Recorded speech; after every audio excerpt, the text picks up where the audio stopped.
So I thought the worst discourse that would last forever was the Martin Scorsese talking about how Marvel movies theme parks.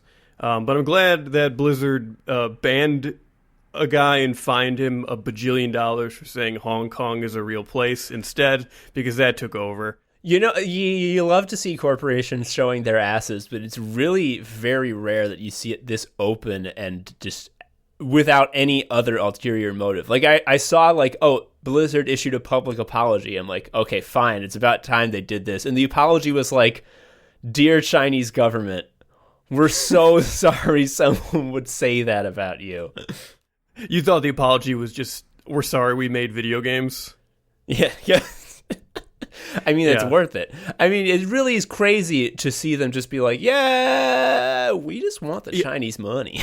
Yeah, I guess the thing that is so, like, mind-blowing about it is that, honestly, they probably could have appeased the Chinese government in some way that wasn't as heavy-handed, but they just, like, absolutely had to have this Chinese market locked down. Are you playing music? No. Are you playing music during the fucking Come on, man. I thought you were a professional. I thought that was coming from you. You thought it was coming from me? What? You thought it was coming from me and you just kept going? Well, I didn't want to be pushy. I don't really like conflict. Oh, no! Oh, fuck! Oh, my God. Jesus Christ. Jesus! No, I'm unarmed! I'm unarmed, please! Holy shit. No, put him down. Put him down.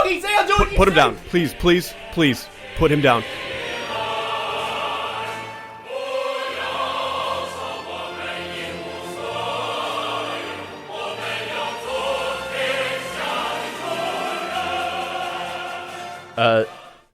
So do I just start? Oh, okay.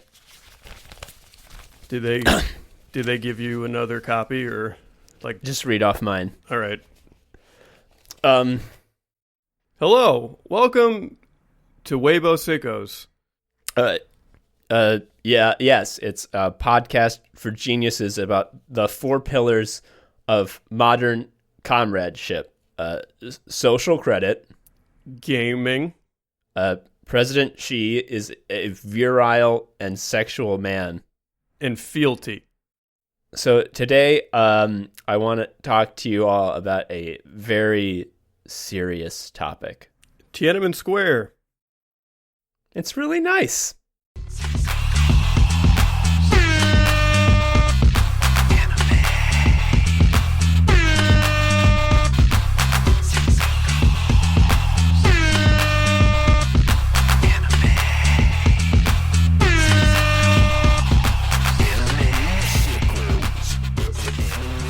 We haven't talked about gaming in a while, so I want to revisit it. It still sucks as a hobby. It's really just a huge fucking curse. Like, anytime I think about playing a video game, which for me is like all the time. Yeah, for real. Like, my brain is thinking the same two things at the same time. It's thinking like, oh boy, can't wait. And then it's also just the fight or flight response is just wailing. It's just someone put the switch up to 10 and just left it. I have this problem where I'll be playing a shitty mobile game on my phone, and I'll get an ad for a different shitty mobile game, and I'll be like, oh, that's the one that'll make me happy. Yeah, sire, we need your help taking in the sheaves. Right, and I will fall for it every time. Yeah, so I've actually been playing a game lately. It's very rare for me to play a new game. I can really only play one game at a time, and it's been Slay the Spire for like months now. But I've been playing Dragon Quest XI on the Switch. Which I'm excited about because this is your first Dragon Quest, right? It is, yes. I've never even known how to purchase a Dragon Quest previously. I was shocked to learn they were on the DS recently. Yeah, you buy them with money. Okay, cool. Yeah. Got it. Yeah, that one, that's always going to trip you up. But yeah, I'm a big Dragon Quest guy. I like it because it's a game. The story is different every game, but it's basically there's some variation of Gokus and Trunks and Bulmas that go on a quest. And like the subtitle for every fucking Dragon Quest game is dumb. It's always like the echoes of the Happy Clown or I can't believe we went in a moat. But they're just really good, pure Japanese RPGs. They're good JRPGs. They're like comfort food for me, so I'm really excited that you took a crack at it. Yeah, so as far as I can tell, and I think I'm about halfway through Dragon Quest XI, it is a game about a Trunks, and he meets a Gohan, and then they meet Italian Trunks, and then they meet two Bulmas, and then they meet a third Bulma, and then they meet a Master Roshi, and they go around and help a variety of Trunks and Bulmas with their problems. It has that classic fucking video games format where, like, what you're actually doing is like, well, first you get this thing, and then you get these things. And the whole game is just like, well, that thing that we need is like over this like hill, but some weird guy is on the hill, and he's like, you need to get me this third thing before I let you pass the hill. And we're just like, yeah, cool. It's like so obvious that it's get object, move to new area, but it's nice to just have something that's not open-ended and confusing. It's just like, get the thinger so you can go on the boat. Dragon Quest is like peak. Hey, piggy, you want to slop? You want this little piggy? You want a nice slop? And I'm just like, yeah, daddy. It's especially slop because Toriyama does all the stuff. So it's like, hey, man, you like Dragon Ball, right? And you're like, yeah, I really do. Well, you'll love this game, which is all of his leftover designs he didn't give a shit about that he sold to Square for $1 million. It's like the Switch version of Dragon Quest XI has a 2D mode where you can switch the graphics to like classic, 1993 Super Nintendo Dragon Quest, and that's been sort of marketed as like a plus, a must-have. Which, like hey, you may have known that you could get Dragon Quest XI on PS4, but you could also get it on Switch. And as an added bonus, we have 2D mode. And 2D mode is just like stripping all the artifice away of, pretending that this is like a modern game. It's like, no, this is a game that was made in like 1992 when people didn't really know what video games were yet. And we just haven't fucking changed. It's the same recipe of slop. Do you want it, piggy? And I'm just like, yes. Like the combat is all like, it's like if you made, the combat is like if you looked up JRPG in the dictionary. It's just like you get a big fucking list of words, and like each word represents an attack, and the attacks are just fucking numbers that shoot out of you and hit the bad guy. You're forgetting the best part, though, of Dragon Quest, which is all the monsters have like horrible pun names. Yeah, no, that's the best part. Like the reason that it's fun is because like the monsters are like little fucking wiggly cucumbers called cruel cumbers and shit like that. Yeah, and there's like 8 different slugs with huge lips. Yeah, they're called like lips and then smackers and then like DSLs. Oh my god, yeah, no, the cruel cumbers, when they level up, they become Zoominis. Jesus Christ. It's incredible. Like, it's so like, it's fucking just absolutely nothing about it is surprising in any way. It is as bog standard as it gets, and I can't get enough. Yeah, it's really good. It's bog standard, but also they have to release it on Fridays in Japan or their economy shuts down. Japan knows what fucking slop they want. Dragon Quest is like a demagogue that's like giving a rally to like an angry crowd, and it's like those other games are trying to innovate and change your slop, and they all just like roar with rage. It's like, we'll kill them. Right, and everyone's holding up signs of Trunks with different haircuts. Yeah.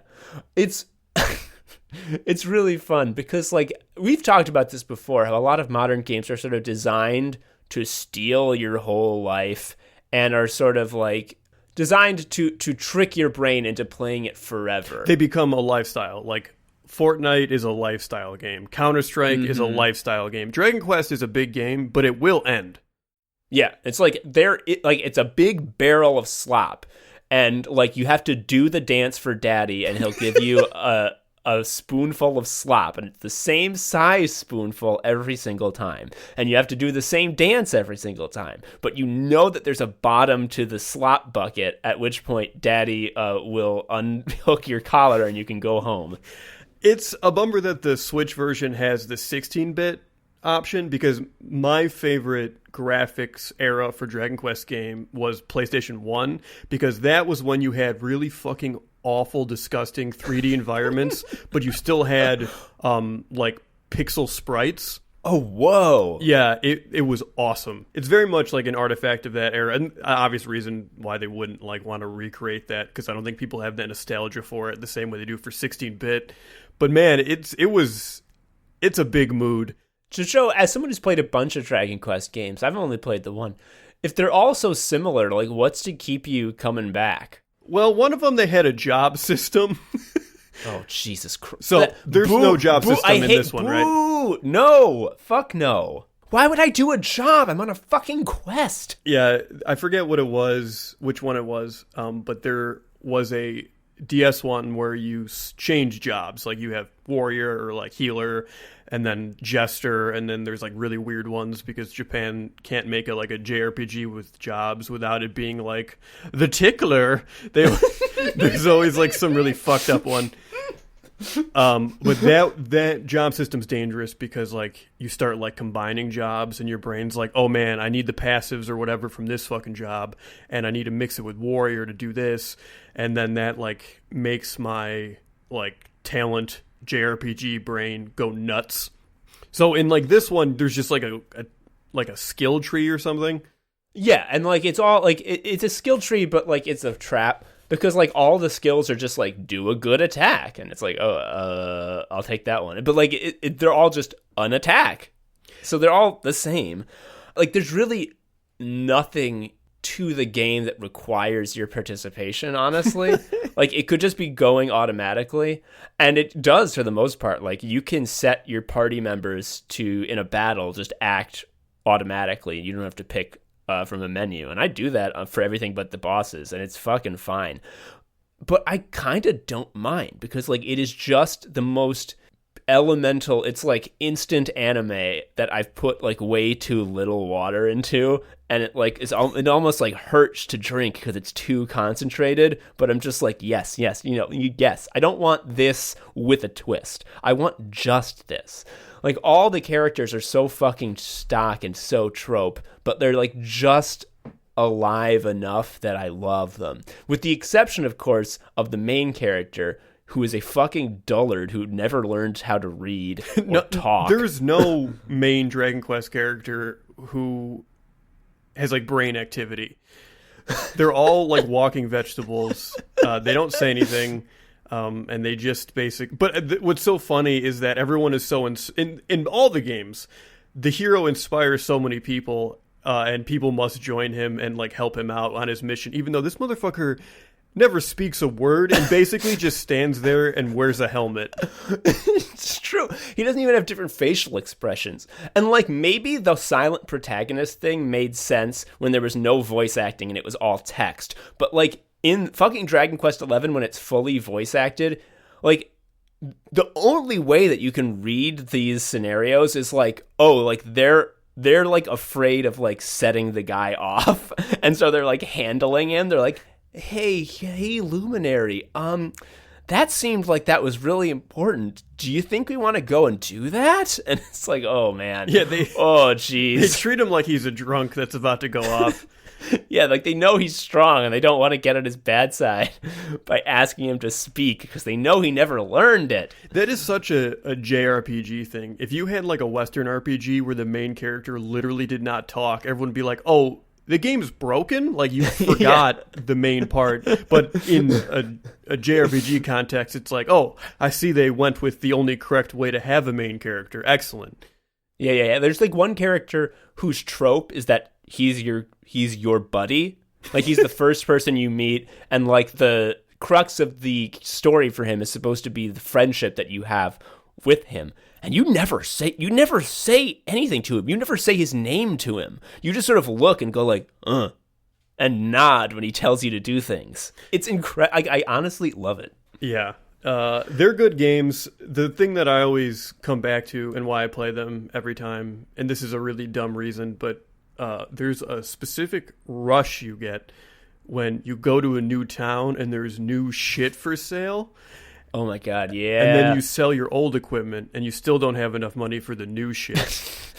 And then you go outside the town and then kill slimes until you have enough money for the new stuff. And then you do that for 80 hours, and at some point there's a story. Yeah, pretty much. I love it. So I think it's interesting that, like, in the West, our big games are like shooters, you know, where you have your cover, you have your Call of Duty, your Fortnites. They're all like super big and loud, immediate action games. And Japan's big games, like the fucking like Call of Duty, like massive franchises that like control their economy, are like Dragon Quest and Monster Hunter, both games that are like, hey bitch, do you want to sit down in a menu for an entire hour and learn about all these stats that are named very confusing names so that you'll never understand what they do? And then do you want to go and fight something for an entire hour for the chance to get like its fucking toenail? And they're all just like, yeah, dude. The other thing that rules about Japanese game development is that if you have a tutorial for a game that's less than 14 hours long, they're like, whoa, where's the fire, pal? I also love that the tutorials for Monster Hunter don't teach you the game. It's just like they don't fucking ever teach you how to use the weapons, what any of the stats do, how armor works, or like how to fight the monster. It's all like, hey buddy, we're going to spend literally 5 hours learning how to pick up an egg. Yep. And though you'll go on 3 quests that just show you where the kitchen is. Just like you have to know where it is. It's fucking amazing. Yeah. So I need to get on the Dragon Quest train. I have been playing a lot of Donkey Kong Country, Tropical Freeze. Hell yes. Hell yes. I've been listening to the fucking soundtrack during work of Tropical Freeze, and I've been reaching levels of sicko mode heretofore unconceived of. So I bought the Switch re-release like as soon as it came out, and it just sat on my shelf until now, which it was a huge error. I don't know. That's dicko behavior. I don't know why I did that. My like really bad consumer piggy behavior is that I will basically buy a Nintendo first party game and just like have it sit there for a while. Like in theory, it would make more sense to wait. But no, like I get it when it comes out, and then I just don't play it for like 6 months because I have to buy it like an idiot. But now you've become the jumping ape. It's like games about jumping on stuff are to me like the most purest video game experience you can get. Like people talk about like, oh, the kids these days they don't understand. They're all on their phones. They have such short attention spans, and I'm like, that's all overreacting. Except for, I think it should be like a subject in school that you play a bunch of platformers. The fact that these kids are growing up without having played a bunch of Mario is like sickening to me. Yeah, I mean the other end of that is that they play Fortnite on an iPod Touch, so the minute you give these kids like a mouse and keyboard, they're gonna fucking take over the world. When my niece was much younger, I think she was like, I don't know, 7 or 8, she was like, hey, let's play one of your old video games. And I put in Super Mario All-Stars, so we played the first Mario. And I had to watch the first Goomba like slowly walk at my niece and murder her, and then after she was dead, I saw her physically press the jump button. She's like, I thought it would do the floss dance, and I had to be like, hey, your uncle's gotta go. He can't be in the room anymore. But I actually the reason I like platformers so much is that's like the one thing that can't be done on a phone. Like they have done bullshit platformers on. There's like Sonic ports that are just fucking awful. Mm-hmm. But I like platformers because they're just the one thing you can't do a really technical, precise platformer on a touch device. You just can't. Yeah, you need buttons. You need buttons, and Donkey Kong Country rules because like the momentum is really fast. It's ape based, which is you go apo mode. Yeah. The thing that makes me like smile like an idiot is Donkey Kong just fucking destroys everything in his path, and he's having so much fun. It's incredible. Like, the whole premise of Donkey Kong Country Dick Freeze is that there's Vikings that show up and they fuck up Donkey Kong's vibes. Yeah, it's his birthday and then it gets cold. Yeah, that's literally it. And there are parts where you're destroying like an ancient civilization. Yeah. That's really not have anything to do with the Vikings that ruined your birthday party. And you're just like destroying like Aztec pyramids and you're just hooting and hollering the whole time because there's like a banana. See, so okay. Like when Mario is sort of his like flat single emotion self going like, wahoo, I love to jump. It feels weird because you're like, well, did he get brain damage? Because that's like a human man, and that's the way he chooses to behave. Donkey Kong correctly identifies that, like, if you want a character that's just fucking jumping on things so hard that they die and, like, hopping on fucking precarious platforms above bottomless pits and, like, is so chill about it, like, well, the only way that's gonna work is if it's a goddamn ape. Right. He behaves like he is fully aware he's in a video game and he's having a good time. Yeah. It's pretty nice. I kind of love it. And the thing that's so funny about, I think, Donkey Kong Country games is like Donkey Kong's like forte isn't jumping. Yeah, he's really bad at it. It's hard for him. He's really slow and heavy. Like his main thing is that he's strong, and there's parts in the game where like there'll be a tree and there'll be like a root sticking out, and then using only his core strength, he'll rip it through the ground and pull it up upside down. Yeah, but there's other times where there's like a jump that's like a little too long, and like if you aren't making a running start and then doing the roll and then jumping after you've already rolled off the platform, there's just no chance you're getting to it because his ape bulk is simply too much. Yep, it's good. And like all the characters are good, and I have a list here, and let me know if you agree with these takes on these characters. Are you ready? I'm ready. Donkey Kong does not fuck. No, he's never fucked. He's never heard of it. Diddy Kong has not fucked, but would like to. He is a pervert. He's wearing that. He's Porky Pigging it. He's got a shirt and no pants. There's a sort of line that you cross of wearing clothes where if you wear just a little bit of clothes, you're not naked. But like there's a line that you cross where any clothes that you omit is nudity. And he has crossed that line. Donkey Kong has a tie. He's not naked. Diddy Kong's naked. Right. Cranky Kong doesn't fuck, but used to. Of course. Well, yes. It goes without saying. And then Funky Kong, he fucks too much. He's fucking right now. Yeah. He fucks on screen. It's really unpleasant. It's not at all clear to me how the apes are related. Like, Cranky is his great uncle? I think it's his grandpa. There is a Donkey Kong wiki that says shit that is absolutely deranged. Yeah, is that the wiki that talks about the ape wars? Yeah, yes, the fucking ape wars, and like Donkey Kong's cousin like died in the war. That's my favorite page on the internet because, first of all, it's all speculation, and none of this is like supported by anything Nintendo has said.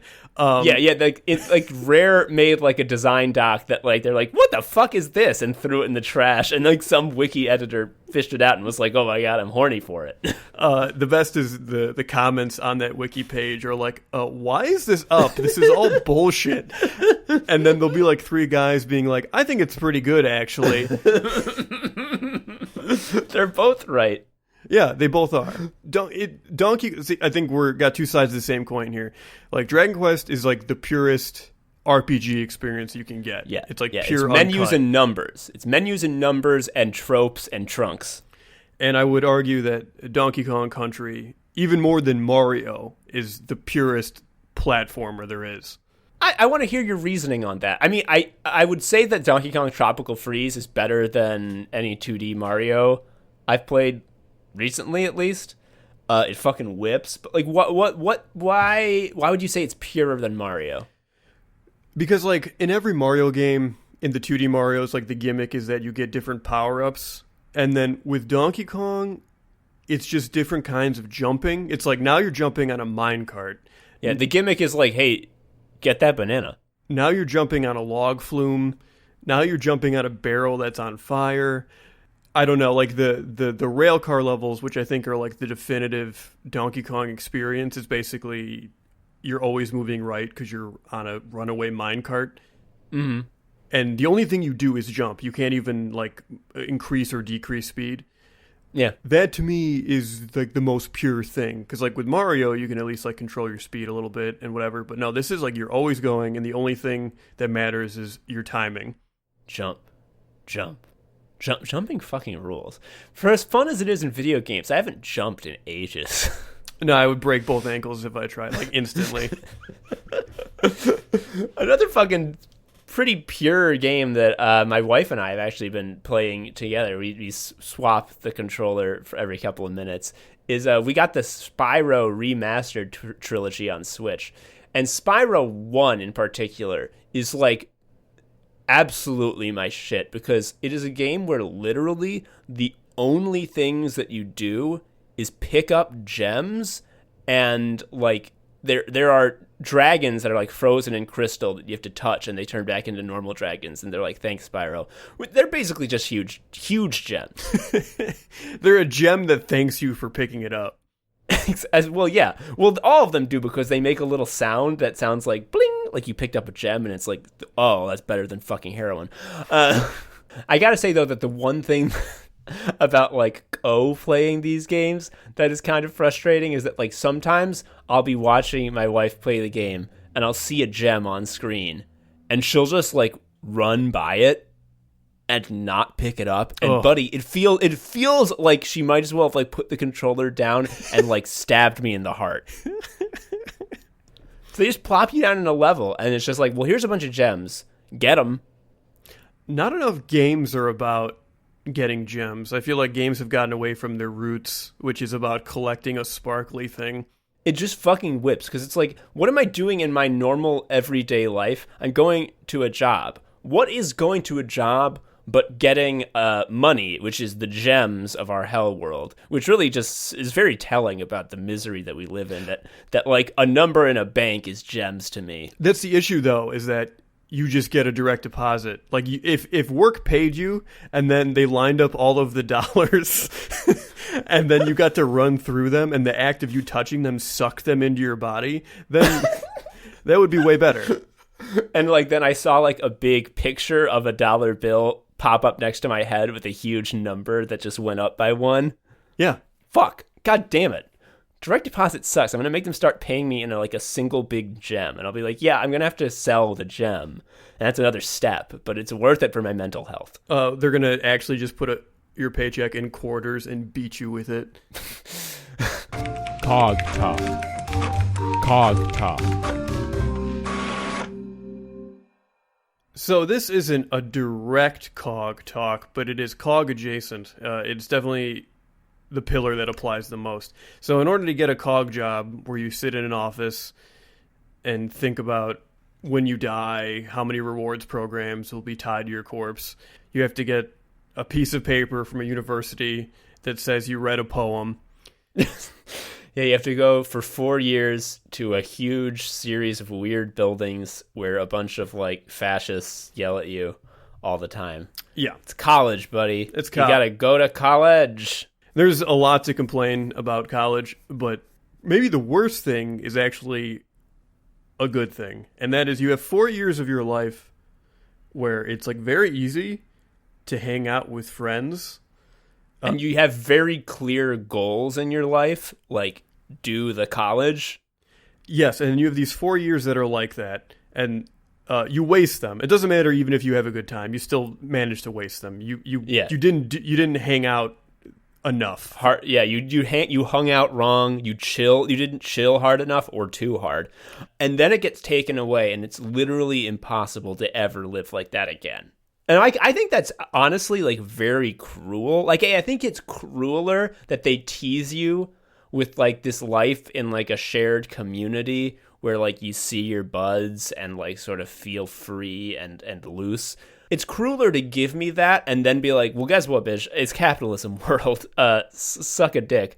Than it would be for me to have never experienced that. For sure. And the thing I miss most about college is it is absolutely not like, oh, you drink a bunch. No, it's just the fact that you have the ability to do spontaneous stuff with friends. Like, it'll be like 2 o'clock and you're like, do you want to go do a thing? And the person you ask, your bud, has nothing to do.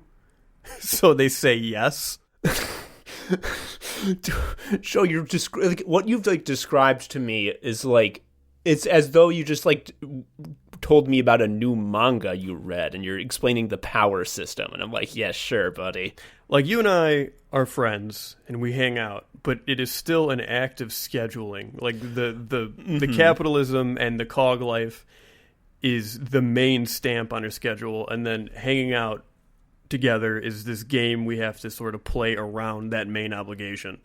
Like, one fun thing that I love to do is have dinner with my friends. And, like, there were 4 years where, like, the bar to make that happen was so fucking low.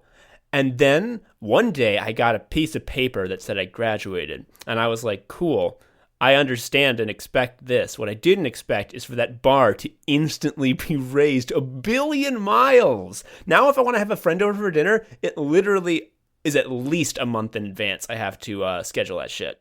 Mm-hmm. And you also have to give like 4 possible dates. Yeah. Oh yeah. Honestly, like, Joe, we're buddies. We see each other. But like, if it weren't for the fact that half to 2/3 of the time we see each other is because of my fucking projects, like, sorry, man, bye. Yeah. I'm gone. So other than the social aspect of it, that's just to tease you and then take it away from you, it's impossible to get like a good education. Like, oh yeah. It's colleges. You can't do it. Universities don't know if they are a institute for higher learning or an MBA factory. They can't figure it out. Well, they know exactly what they are, which is a machine that sucks money out of you. And that's the only purpose. Sure, but as they do it, they keep telling you that this isn't just like a certification institution. It's actually about, improving your brain in such a way that you're able to think critically, blah, blah, blah, blah, blah, which is also bullshit because all it does is make you acutely aware of why everything sucks and how you can't do anything about it. Like, I used to be one of those guys who was like, liberal arts isn't that practical in our capitalist hell world, but it's still good to learn and teach them because it makes you a well-rounded critical thinker. And then as I aged, I was like, oh, no, it actually doesn't. I didn't get a good education, and I don't think it's possible to in the current climate in this country. And then as I got to my current age, I've leveled up to the true sicko mode, which is where I believe that thing that I originally said. But now I realize that being a well-rounded critical thinker is a huge fucking weakness that ruins your life that you should avoid at all costs. Yeah, anytime you find yourself asking, why are things like this, you fucked up. Because not only do you have to, like, think about that, you had to pay $100,000 to get the ability to ask why. Like I used to be mad that, like, because we both went to DePaul University in Chicago. Yeah. And I used to, like, be pissed that, like, oh, shit, I can't believe that I made the decision to go to DePaul University. The only reason I did that is because it was close. It was the first school to say yes, and they offered me a big scholarship. And I used to be so pissed that, like, oh, why didn't I go to a better school where I could have gotten a better education? My education was so crappy. But now I feel like, no. Like, they're all that bad, right? Yeah, I would say the education we got was pretty bog standard. It was a college. If you went to a prestigious university, you would have to listen to Alan Dershowitz do a PowerPoint. Like, that's what happens if you go to a bigger school. You have bigger professors who have, like, huge bodies of work and they're well known, and then they don't teach at all because none of them teach. Yeah, and, like, people who get prestigious for being, like, a public intellectual, like, with so few exceptions that they're statistically insignificant, are the dumbest motherfuckers on the planet. Like, Malcolm Gladwell is a public intellectual by any definition of the word. Like, he is pretty much like the poster child for it. And he's a dumb guy whose big research thing that made everyone go, wow, was that if you do something for 10,000 hours, you'll get really good at it. Legitimately, just practice makes perfect. Yeah, but he made it a book, and also he has this awful white guy afro. It's amazing. Like I nothing really puts the lie to like a prestigious university being like a place of good learning than like the fact that fucking Jordan Peterson is like employed by a prestigious college as a professor.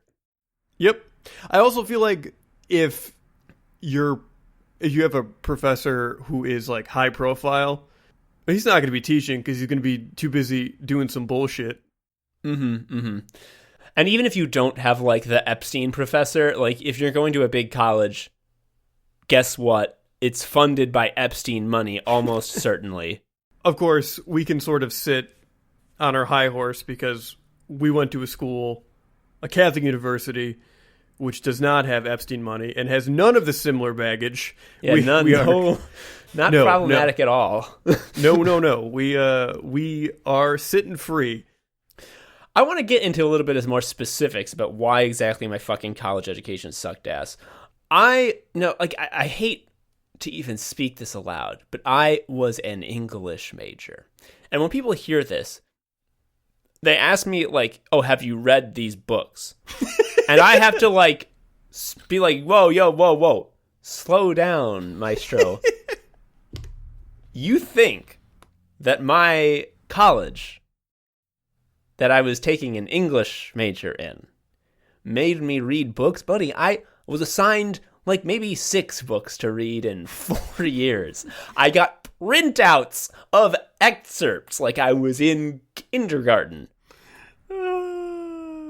And then I had all these creative writing classes, which were everyone sits in a big circle with their terrible short story they wrote.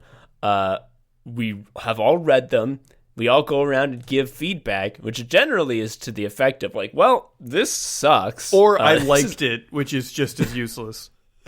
And then the professor is just like, well, sounds like a fucking college student wrote it, buddy. And then you go home, and then at the end of the year, they give you a letter. They give you a B. Like, I went to the fucking poetry writing because it was required for the English major. And I'm like, well, I don't really know or appreciate poetry. I've never gotten into it. And I really don't know how to write it. So maybe this class will teach me. And it was literally just like, hey, class, here's a poem. I love this one. And I would read it and I'd be like, I don't really fucking understand or appreciate this at all. And then the teacher would be like, well, anyway, for next class, write a poem. And then I would come in and the poem was bad. And they'd be like, well, this one's bad. And I'd be like, I know that. And then repeat. There was also a kid there who came with a fucking thermos and a china cup with a china saucer, and he would pour out of his thermos like special fancy boy tea that he would sip daintily throughout the class. He's canceled. I hate that kid. I did the creative workshop. I had like an English minor, so I did not do the cardinal sin that you did, but I did the minor sin. Mm-hmm. The best creative workshop I was in is that a kid like basically wrote Shirley Jackson's The Lottery. And someone was like, this is just Shirley Jackson's The Lottery. And he said, who the fuck is Shirley Jackson? And it was... This kid's the president. That conversation cost me probably $9,000, but it was worth it. Oh my God, Joe. I want to tell you about the worst thing in my college career, the very worst. And the killer about this is that this is the worst class I've ever taken in any level of schooling. And this was my capstone. This was the required class that you had to take in the final semester of senior year that was supposedly taking everything you've learned for all 4 years and using it to manifest some work that demonstrated your mastery over the subject. Now, what this class was pop culture meets literature. Now, if you listen to our other podcast, Shuffle Quest, you know that would appeal to me. I like recontextualizing things that people already know from culture. That's fun to me. I thought this class is going to be good. I remember I would go to class and like as I was walking there, I would feel like a burning rage deep in my chest that like this is what I'm about to spend my time doing. because I knew what was going to happen was real stupid. Here's an example. I could go on for hours, but I'm just going to give you one example. One of the assigned pieces of reading for this class that we spent, 2 weeks on, was a book called Manga Hamlet. Intro to Sicko Studies. And, like, I tell you, buddy, what this Manga Hamlet was someone bought the book How to Draw Manga. A couple of months later, their editor was like, hey, are you going to draw Manga Hamlet? It's due next week. And he was like, I lost How to Draw Manga. And so he just shat out this bullshit. It's supposedly set in the future. What that means is that everyone has wires on their head. And it's just very fucking bad manga, and then the text of Hamlet in speech bubbles. And we had to have discussions about, like, what does the medium say about the text? How does it change the text? And I'm just like, this was a piece of shit that was done in a week by someone with no talent to fucking foist on high schoolers to be like, hey, kids, it's me, Teach. Shakespeare's cool. It's like one of your Japanese comic books.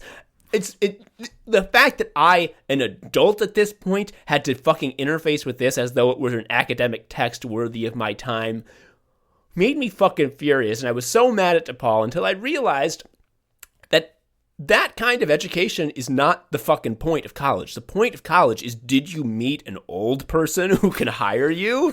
Yeah, no, for sure. And we didn't know each other at DePaul, which is kind of wild. We didn't really become friends until after. But I will say, to DePaul's credit, everyone, including us, had to take a class called quantitative reasoning, which actually was intro to spreadsheets, bitch. It was COG 101. It was like, you know how to do a sum formula? It was intro to COG. It was like this, and that class is why I have a job. Fucking for real. It is insane. Like, it was just like, hey, here's a fucking spreadsheet. Can you make a pivot table? And, like, yeah, if I was in a job interview and they asked me, like, hey, you know about pivot tables? And I said no, they're legally allowed to kill me. Yeah, they can drag you behind their car. Colleges suck ass. They're all fucking corrupt. They're all exploitative. There's all that it's well known that they have massive administrative bloat, and that's where all the money goes. They pay the professors with, like, bags of scorpions instead of money. They don't build any fucking dorms, instead making all the college kids rent up all the cheap housing in, like, the middle of cities, which fucking gentrifies neighborhoods and makes the housing crisis worse. It's so bad, and it's so fucking awful, and I hate it so much. And I'm saying this with fury in my voice as someone who somehow graduated without crippling debt. Imagine if I hadn't. Like, when I paid off the rest of my student loans, I thought I would feel something, but I felt nothing. It was just like, well, that's gone. Like, it's not. You know the way that having a nemesis is like a form of intimacy? When it was gone, I felt like the person who called me about my loans knew who I was, and now that person's not going to call me anymore. I thought what you were going to say is, like, you thought it would be like taking off a weighted suit and, like, you leveled up, but then you realized, like, oh no, the debt was just like a third of the weight on my weighted suit. It's still really heavy. I mean, that's absolutely true. So you mentioned all the stuff about college, but you did do one thing smarter than me. You made a better call than me because you didn't go to grad school. Oh, yeah. No, every once in a while someone's like, you thought about grad school? And I'm like, I will literally never do that. I will never go back to school willingly as long as I fucking live. So I went to grad school. Yeah, why'd you do that? I'll tell you why I did it with a demonstrative example. Everyone in grad school has the same sort of, like, aura. And it's, I guess I'm doing this, huh?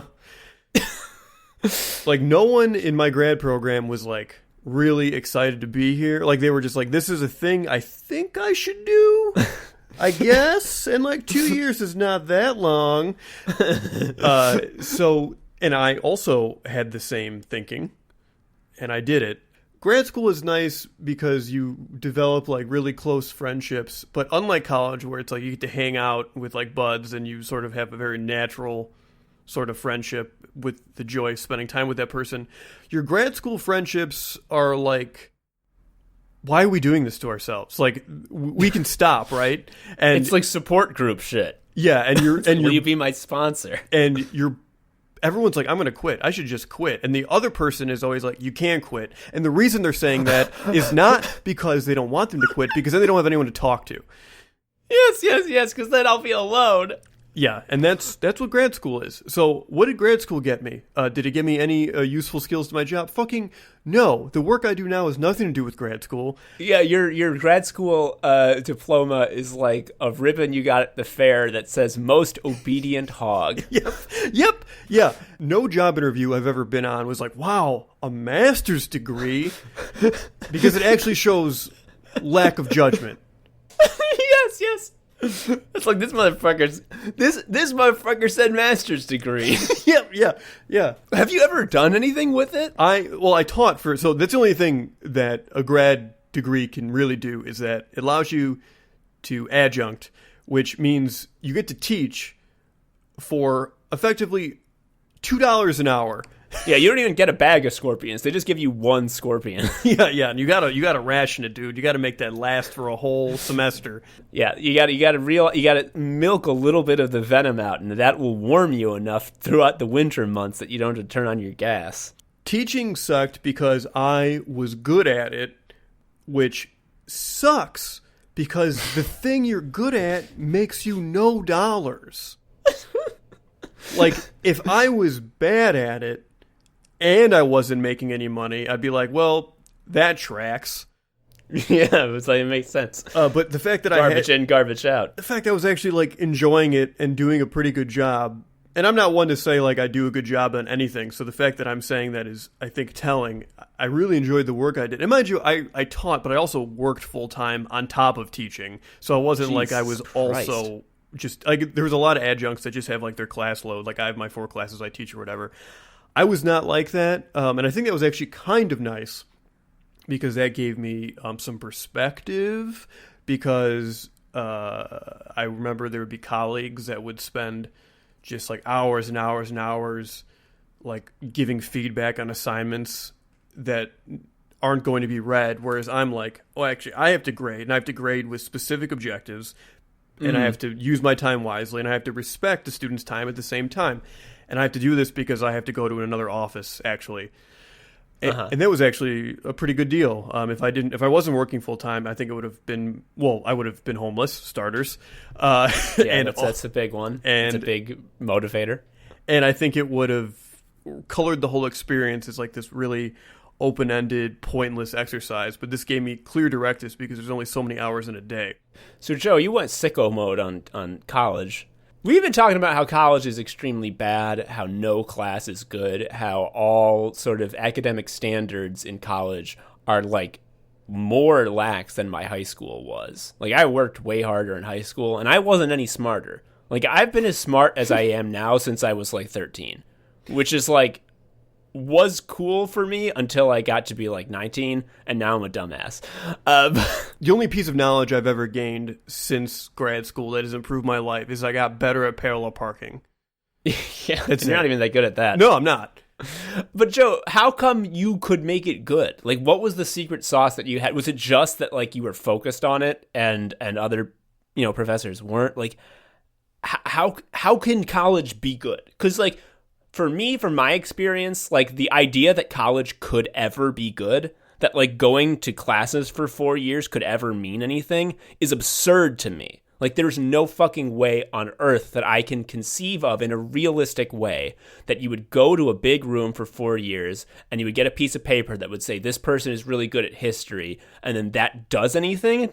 Like, that seems fucking wrong. So how did you make it work? Well, the reason, so I taught writing, and I didn't teach like creative writing. Like I did not do the poem circle. I taught the classes that all universities have, which is basically you have to take this to prove that you know how to make the letters on the page and form an essay, the bare minimum.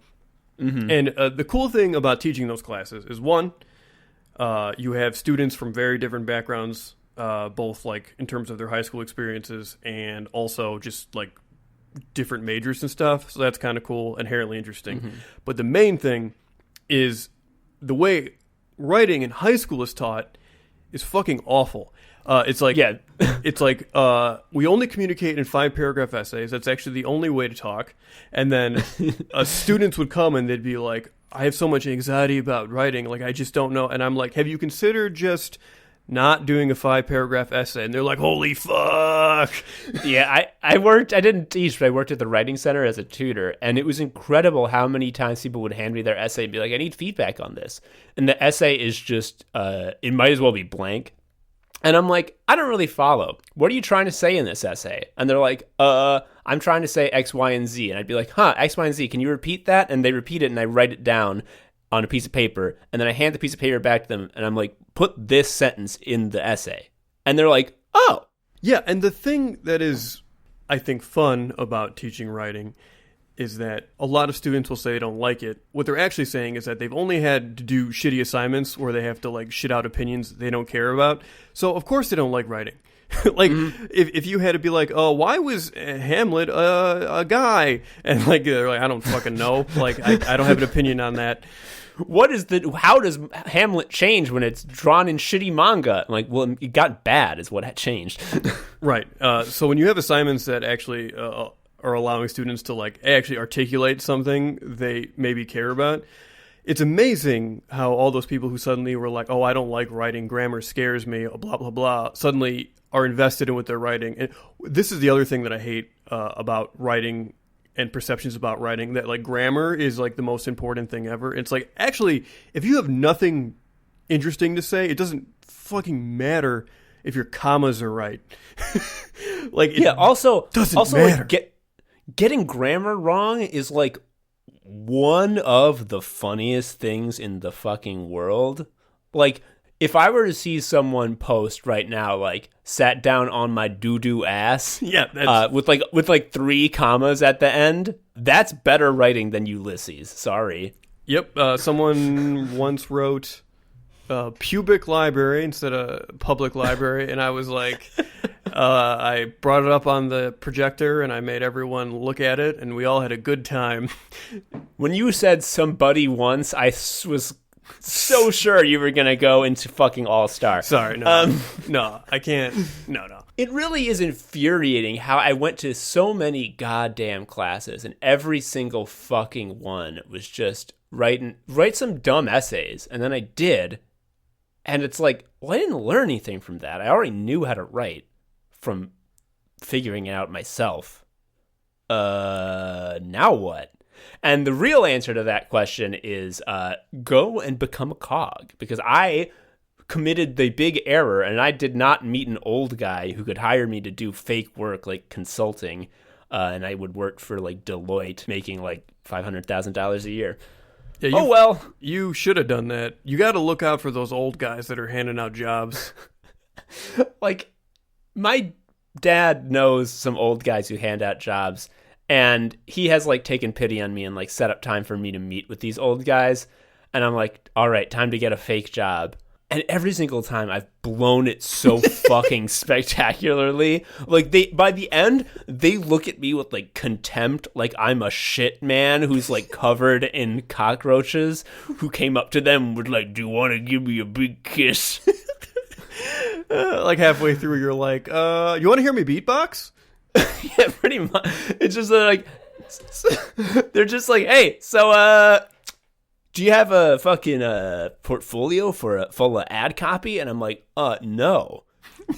And just their face goes from like affable, like, I'll help out a young plebe, and it immediately like melts into fucking hatred. It's like, and they're like, do you subscribe to Ad Age? And I'm like, oh, I would hate to read that shit. And they're so fucking pissed. Yep. Sicko mode, sicko mode, sicko mode. Sicko mode, sicko mode, sicko mode. Sicko mode, sicko mode, sicko mode. Sicko mode, sicko mode, sicko mode. All right, just to wrap up the episode, I've been thirsty to do another Guess the Devil Fruit round. Joe, are you ready to guess a devil fruit? Yeah, Tom is always telling me about stuff that's happened in One Piece and why it's a big deal, and I haven't fucking read it. And I just I'm a very supportive uncle. It's like when I was 7 and I go up to my mom and describe Simpsons scenes to her, and she's like, "That's nice." Yep, it's that, but in text form. Yes. But we're going to play Guess the Devil Fruit, just one round to end the episode. If you didn't hear the initial round where we inaugurated this game, this is based on the devil fruits from One Piece. These are fruits that give you a special power when you eat them, and they are all named like something something fruit, and that hyphenated prefix describes what they do. Like, for example, the dark fruit allows you to have the power to control darkness. We often make jokes about how people who appear to be extremely divorced have eaten the divorce fruit. Yes, it's one of the most powerful devil fruits. It's the only devil fruit that there are multiple copies of. But yeah, sometimes the naming doesn't fucking make sense, and it's very hard to grasp what the power could possibly be. So, Joe, this is one of the most difficult ones. So buckle the fuck up. How angry am I going to get? Pretty angry. Okay. What is the op fruit? That is OP-OP fruit. The op fruit. First of all, not a word. You're just saying sounds at me. So that's yep, bad. Pretty much. Fuck, man. Here, let me ask this. Is this a fruit used by a bad guy? This fruit is used by, I would say, a neutral guy who is currently Luffy's friend. Oh man, I hate it more. Is op as an open? Is it can he open things? Like, can he split people open? Op is definitely short for something. It is not short for open. Okay. Give me just another fucking hint. It's short for operation. Wait, does he just do surgery on people?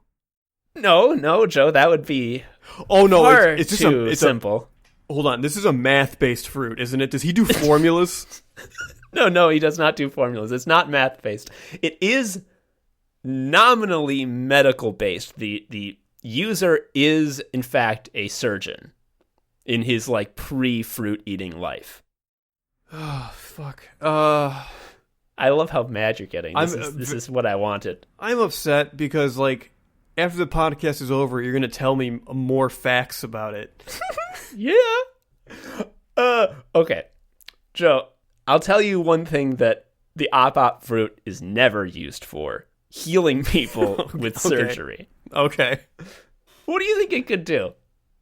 I want to hear at least one or two guesses before I give you the sweet answers. It's about applying anesthetic. No, it is not about that.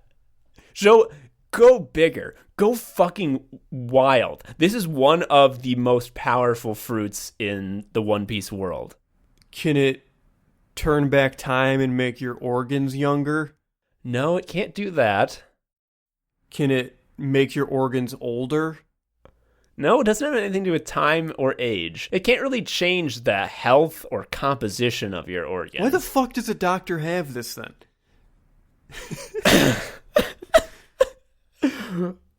I'll give you another hint. In order for this fruit to have any effect, the user has to establish an operating room. Wait, you have to set up a base? This sucks. Tell me right now or I'm going to hurt you. Okay, the op fruit is wielded by Trafalgar Law, one of the worst generation and Luffy's current ally. What the op fruit does is it allows the user to set up an operating room, which is just a sort of orb that shoots out from around him. It can be big or small. The bigger it is, the harder it is to create and maintain it. Fucking what? Within the room, Joe, within the room, the op fruit gives the user total omniscience. No, not omniscience, omnipotence. He can teleport anything, anywhere. He can break people apart. He can just make it so that your head isn't on your body anymore. You don't die, like you don't bleed, it's just not on anymore. He can teleport your heart out of your body into a little flesh cube that he can hold and then like squeeze, and then you're like, oh fine, I'll do what you say, sir. He can teleport himself to any other place within the room instantly. What? This is the Dr. Manhattan fruit.